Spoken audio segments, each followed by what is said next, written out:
الإلكتروني حقيقة اليوم، يعني حقيقة لا يمكن تجاهلها. لكن أنا أعتقد الشيء اللي يعيشه اليوم الإعلام الإلكتروني هي اللي تعيشه الصحافة المكتوبة المرئية المسموعة إلى غير ذلك.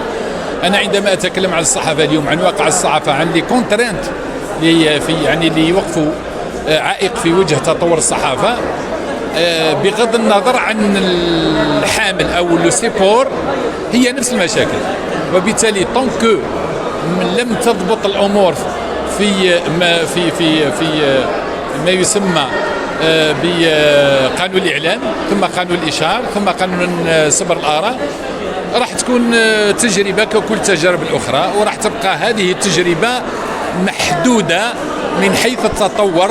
ما يمكنهاش تتطور، لأنها باش تتطور لازم تكون عندها إمكانيات، وباش تكون إمكانيات لازم تكون هناك ضوابط في المجال القانوني، خاصة اونكور اون فوا الجانب تاع الإشهار والجانب بيان سور تاع صبر الآراء.